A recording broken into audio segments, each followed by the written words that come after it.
seluruh kejahatan Jokowi itu tidak sebanding dengan seluruh kejahatan yang pernah dibuat di era reformasi itu. Karena Jokowi adalah puncak dari kejahatan. Gue ucapin itu secara serius ya. Gak heran saya kalau itu bisa keluar dari mulut seorang Rocky Gerung, saya gak heran. Saya nggak tahu agamanya apa ya, karena dia nggak percaya dengan kitab suci. Kalau orang yang nggak percaya dengan kitab suci, artinya dia nggak percaya dengan agama. Kalau dia nggak percaya agama, kemudian dia pakai peci, kemudian mengutip-ngutip ayat-ayat suci Al-Quran, menurut saya itu memecah belah bangsa, memecah belah umat. Al-Quran itu bukan diimani oleh Rocky Gerung, tapi dipakai alat untuk berdebat. Ini celaka ini umat Islam kalau begini. Dan menurut saya kali ini Rocky itu sudah melampaui batasannya dan wajar untuk dihukum. Yang mengerti sejarah, ingat pesan Bung Karno, jas merah, jangan sekali-sekali melupakan sejarah. Apa maksudnya? Jangan sekali-kali melupakan para pengkhianat, itu maksud Bung Karno.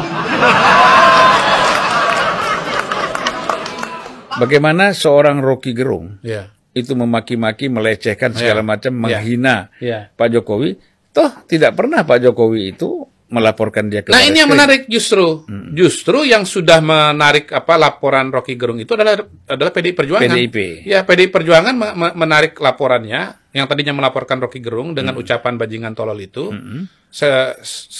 Sekarang mereka narik dan mereka sekarang mengatakan kami sekarang setuju dengan Rocky Gerung gitu.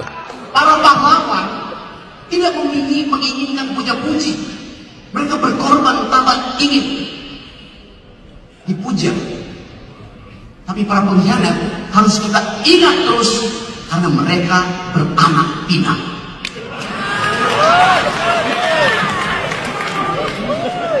Atau lebih tepatnya beranak dan bermenantu.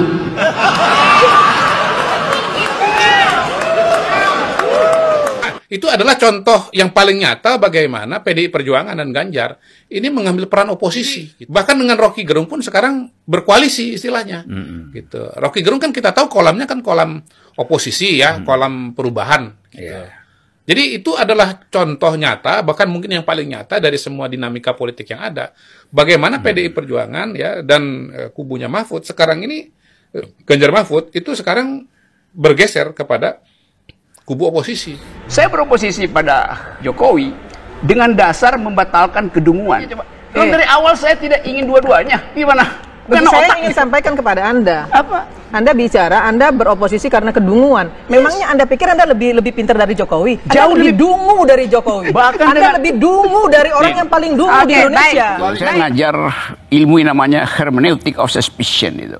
Kita harus curiga pada sesuatu, apalagi kalau dia wilayah operasinya itu kekuasaan. Kan kalau dari awal kita ya disebut Bahlil, Muhaimin segala macam. Kok tiba-tiba ada pengetahuan itu bahwa kalau perpanjang nanti kita ikut dapat rezeki itu. Mungkin itu awalnya tuh, lalu disodorkan pada Presiden Jokowi. Presiden juga diam-diam, ya boleh juga ya.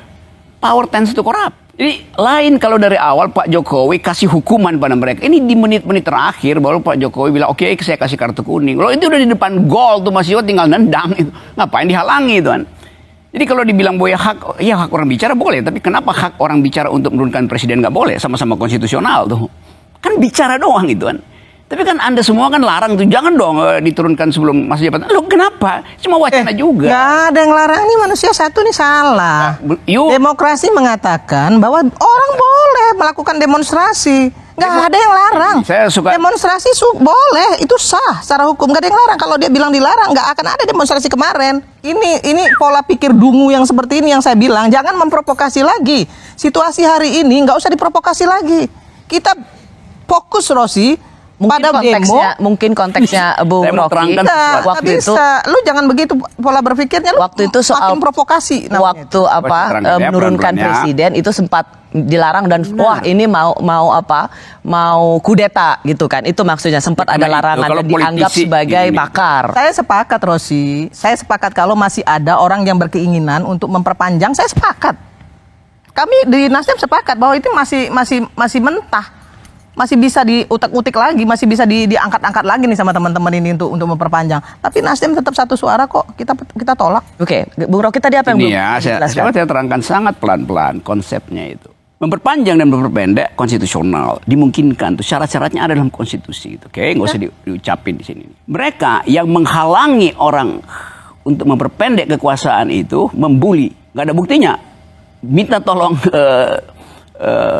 Metro TV untuk cari filenya.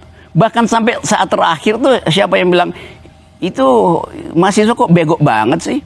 Ngapain sih mesti memperpendek kekuasaan? Pak Jokowi berhasil kok. Itu politisi juga bilang begitu. Itu pentingnya saudara Irma itu baca teks yang ada beredar di masyarakat. Bukan dengan asumsi bahwa ya memang boleh aja.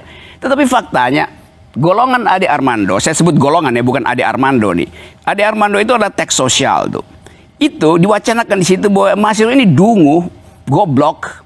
Kan presiden udah sebutin bahwa nanti harga-harga turun. Minyak goreng turun segala macam. Tapi mereka berpikir bahwa ini mahasiswa ini mau bikin makar itu. Kan itu otaknya kan.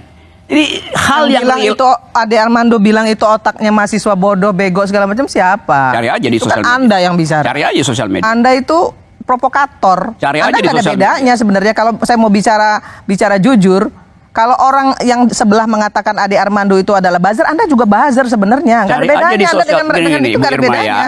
Jadi menurut saya hari ini kita selesaikan secara baik. Jangan diprovokasi lagi. Ini Indonesia udah rusak demokrasinya. Ya, saya beroposisi pada Jokowi dengan dasar membatalkan kedunguan. Dari awal saya tidak ingin dua-duanya. Gimana? Saya ingin sampaikan kepada Anda. Apa? Anda bicara, Anda beroposisi karena kedunguan. Memangnya Anda pikir Anda lebih pintar dari Jokowi? Jauh lebih dungu dari Jokowi. Bahkan Anda lebih dungu dari orang yang paling dungu di Indonesia. Dua diksi BJG dan TLL. Ini kami kasih singkatan, Bu Irma. Tapi yang sekarang ada beberapa pernyataan dari Rocky Gerung yang dianggap adalah berita bohong. Anda melihatnya seperti apa, Bu Irma? Yang pertama, orang ini mengaku akademisi. Kemudian juga mengaku sebagai profesor. Seneng banget disebut profesor. Padahal dia bukan profesor. Cuman S1 doang. Kemudian yang ketiga, dia juga mengaku sebagai dosen. Adik-adik semua kan mahasiswa ya. Jadi saya pikir kalau kalimat yang dilontarkan oleh seorang pendidik ya yang mengaku ngajar di banyak universitas, nggak pantas ngomong seperti itu, karena itu mengajarkan kebodohan politik, bukan memberikan diskursus politik kepada mahasiswanya yang baik, justru malah membuat mahasiswa Indonesia kalau ditangani oleh orang satu ini akan menjadi brutal. Yang kedua, tapi saya nggak heran saya kalau itu bisa keluar dari mulut seorang Rocky Gerung, saya nggak heran. Kenapa saya nggak heran? Bayangkan, saya nggak tahu agamanya apa ya, karena dia nggak percaya dengan kitab suci. Kalau orang yang nggak percaya dengan kitab suci, artinya dia nggak percaya dengan agama. Kalau dia nggak percaya agama, kemudian dia pakai peci, kemudian mengutip-ngutip ayat-ayat suci Al-Quran. Menurut saya itu memecah belah bangsa, memecah belah umat. Karena apa? Karena yang dikutip itu bukan untuk diimani. Al-Quran itu bukan diimani oleh Rocky Gerung, tapi dipakai alat untuk berdebat. Ini celaka ini umat Islam kalau begini. Dan menurut saya kali ini Rocky itu sudah melampaui batasannya. Dan wajar untuk dihukum. Saya nggak peduli dengan bahasa bilang itu hanya kritisi. Itu bukan kritisi. Itu ujaran kebencian. Itu fitnah. Saya ini tukang kritisi. Haris tahu betul saya tuh. Di DPR siapa yang nggak tahu saya? Mau pemerintah seperti apa? Kalau itu salah, saya bilang salah. Kemarin aja undang-undang kesehatan begitu diundangkan, kami dari fraksi Partai Nasdem, kami setuju dengan catatan. Apa yang tidak kami setujui? Yang namanya mandatory spending. Kami tetap fair. Kami tetap melakukan kontrol sistem yang efektif kepada pemerintah, tapi bukan mencaci maki. Ya, jadi patut orang ini dipenjara. Kenapa? Karena memberikan diskursus politik kepada mahasiswa yang buruk dan kemudian memecah belah umat. Saya sebagai Muslim nggak terima juga dia melakukan itu kepada orang-orang ya umat-umat yang menurut saya, mohon maaf, mungkin tidak paham dengan seluruh niat busuk orang ini terhadap agama Islam. Mbak Irma, Kalau kemudian pasal yang disangkakan apa? Kalau memang kemudian penghinaan terhadap presiden kan sudah pasti deliknya delik aduan. Pak Presiden pun juga tidak ingin memanjangkan hal ini begitu. Pak Presiden dari awal nggak pernah gubris, karena menurut Presiden bukan levelnya beliau. Iya. Tapi kan udah kelewatan ini. Ini memecah belah umat. Selain memecah belah umat, ya, kemudian memperburuk agama, kemudian juga menjadi diskursus yang buruk untuk mahasiswanya, mahasiswa-mahasiswa, karena dia seorang pendidik. Dia bilang dia dosen, senang juga disebut profesor, tapi mengajarkan hal-hal buruk. Jadi kemudian dicari-cari pasalnya hingga semua pasal menurut saya semua pasal bisa digunakan untuk orang ini. Sudah ada klarifikasi, Mbak Irma, klarifikasi permintaan maaf atas kegaduhan yang dampaknya Rocky Gerung juga tidak menyangka. Semua daerah ada di Kalimantan, ada di Bogor, di Jakarta yang melaporkan secara berturut-turut. Permintaan maaf dan klarifikasi apakah diterima? Betul ya, setiap melakukan kesalahan terus kemudian minta maaf, cukup dengan maaf. Kemudian akibat yang ditimbulkan seperti apa? Permintaan maaf tidak cukup ya, Mbak Irma? Iya, bukan malah selalu nggak fair juga ketika misalnya dia bilang bahwa dia melakukan kritisi. Kritisi seperti apa? Kritisi dungu, tolol, bajingan, itu yang diomongin. Itu bukan kritisi. Justru itu kedunguan dia. Untuk memecah belah bangsa Indonesia ini nggak pantas orang ini jadi akademisi. Nama baik itu mencari jalannya sendiri. Ketika karakter dibangun melalui kerja. Betapa luar biasanya PDIP ingin menjatuhkan nama seorang bernama Joko Widodo. 22 tahun mengabdi bagi bangsa ini. Jadi wali kota 2 periode, gubernur 1 periode, presiden 2 periode. Saudara, hari ini kita melihat Jokowi direbutkan oleh partai besar sekelas Golkar dan Gerindra. Partai Gerindra mungkin atau bagaimana? Mau masuk ke partai kalau Gerindra terbuka. Tapi kita tentunya nggak bisa maksa beliau masuk. Ya. Saudara bisa perhatikan betapa karpet merah diberikan kepada seorang bernama Jokowi. Saudara, betapa ini sangat menyakitkan bagi jiwa yang picik seperti Megawati, Hasto, dan elit PDIP kebanyakan, dan para pembenci di bangsa ini, di negeri ini. Mereka begitu sakit hati melihat kok Jokowi sudah diupayakan, dijatuhkan, dijelekkan, difitnah oleh Tempo melalui OCCRP, tapi hasilnya bahkan makin dimuliakan. Apa yang terjadi? Saudara, baik Anda itu pembenci, baik itu Anda pengagum, atau mungkin Anda netral, ya, menjadi bagian society bangsa Indonesia. Ada satu hal yang kita harus ingat. Tidak mungkin seseorang itu difitnah, dicemoohkan, dijelekkan namanya agar jatuh dan dia meninggikan dirinya. Tidak mungkin. Tidak mungkin itu terjadi. Kita tahu dunia ini berjalan sudah ribuan tahun. Ya, society kita ini dibangun ratusan tahun. Kita melihat tokoh-tokoh yang besar yang hari ini naik namanya dan mempengaruhi begitu banyak jutaan, ratusan juta orang, bahkan miliaran orang.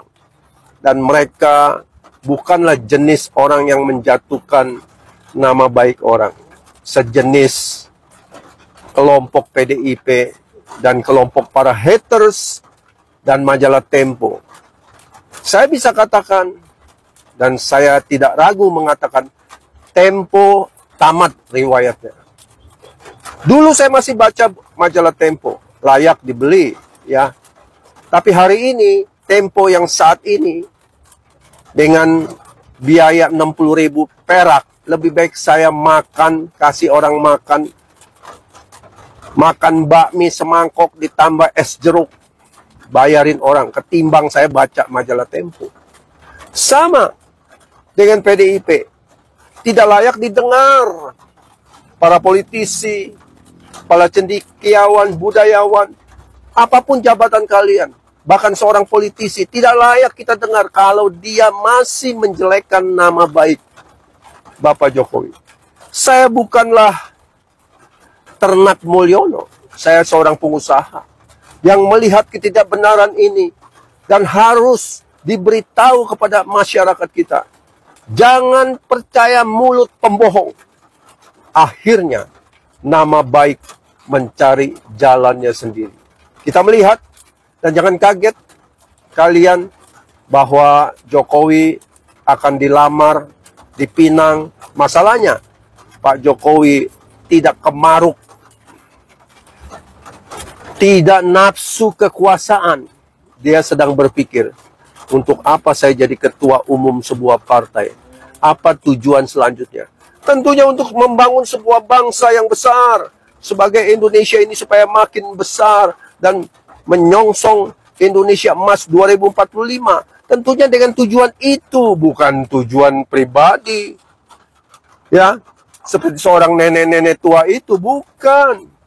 Ini bukan target sebuah partai. Ini target sebuah bangsa menuju cita-citanya yang besar.